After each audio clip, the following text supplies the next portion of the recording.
Hello, Herman Deal, the real deal here. Today I'm going to talk about the eyes. What can our pupils inside of our eyes, what can that tell us maybe about how we should live, what we should eat, what our evolutionary history is? So there's going to be some evidence here that we're going to talk about. I've spoken before, for example, the differences in the digestive systems of carnivores, herbivores, omnivores. And you can check out that link before with the article Omnivores Survive, but Carnivores Thrive. There I show the actual diagrams of the digestive systems of different animals. And you can clearly see there that the human gut evolved and became more carnivore, despite us coming from a history of eating fruit and vegetables like the other apes, chimpanzees, and gorillas. However, our digestive system is really more like that of a carnivore, which means, we're meant to really eat meat. But now I'm going to go into additional information on the anatomy, on how function follows form. For example, our pupils. Our pupils are round.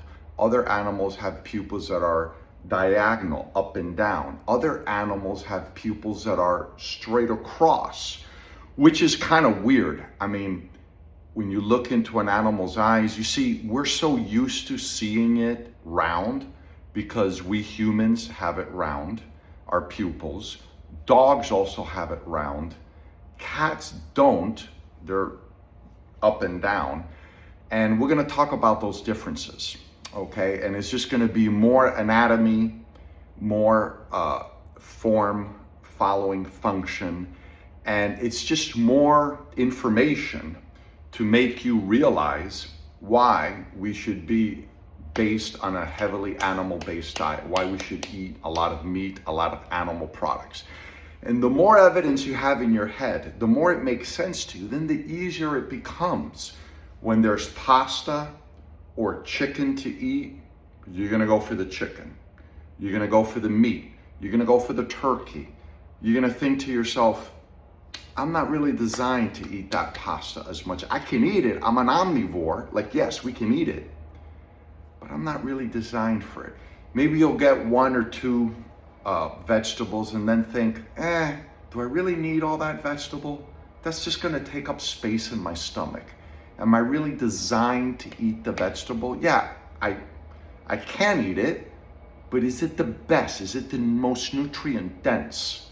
So this here is just gonna be more evidence. That's just gonna make it easier for you to think, you know what, let me go with the meat.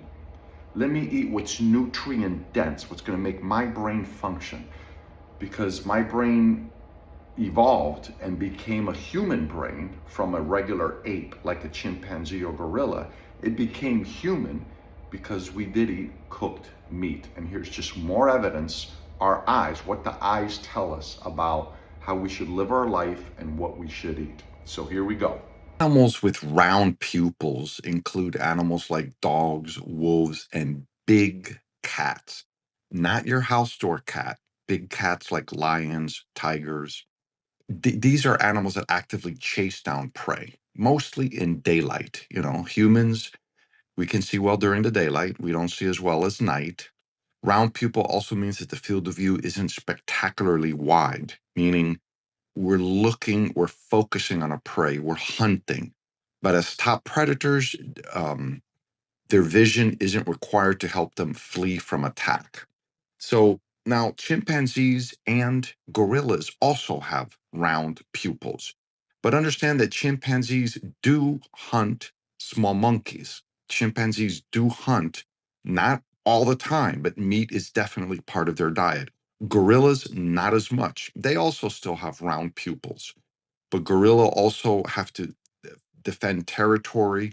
Gorillas are not prey because they are they are like one of the rare animals that eat mainly vegetation, but they are not prey. They are more likely to fight with other gorillas for territory and mating purposes, and will eat a lot of vegetation. They're sort of like the exceptions.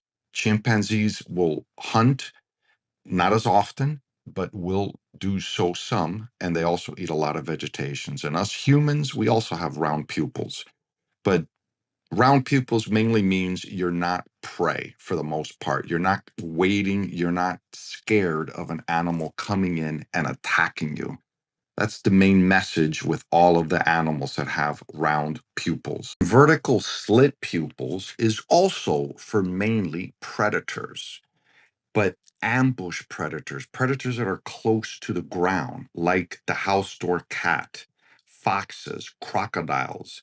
The slit allows a greater expansion of the pupil to let in much more light. This is why a lot of cats in the wild, smaller cats, may hunt at night. They can see better in the dark than humans can. It's an adaptation for hunting in various types of light. So your typical small cat, house door cat, this is what you see.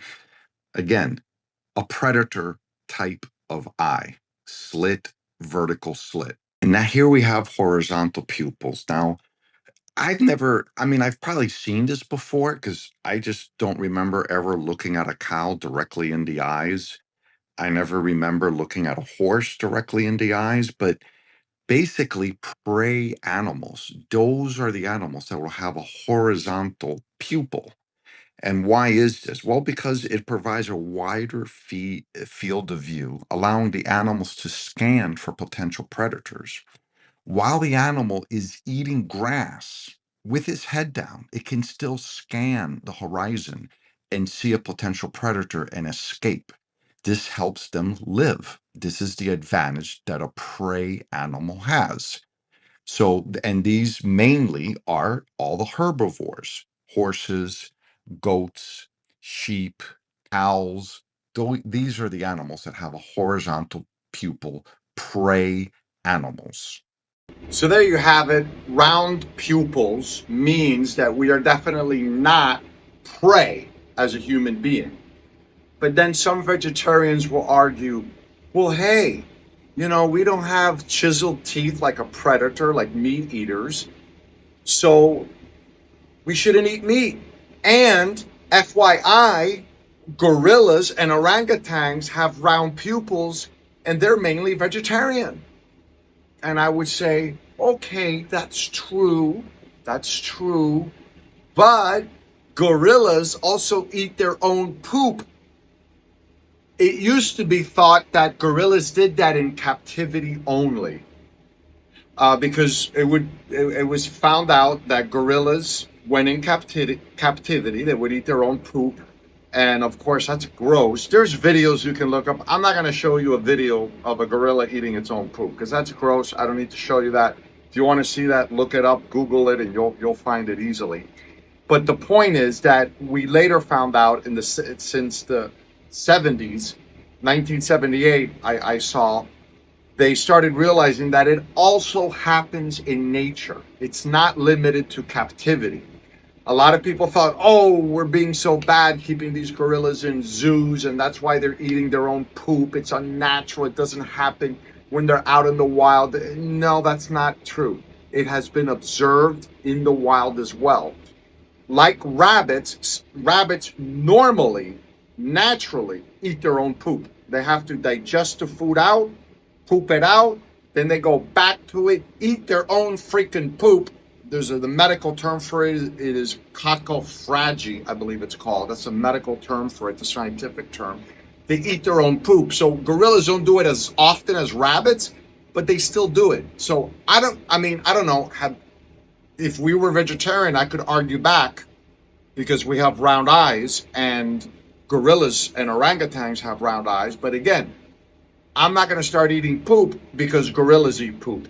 I'm not going to do that. And I think most humans are not going to do that either. So, some things there's always exceptions in nature. And gorillas and orangutan having the round eyes and not being predators, okay, they're the exception. Most animals with round eyes are doing some sort of hunting. They're definitely not prey.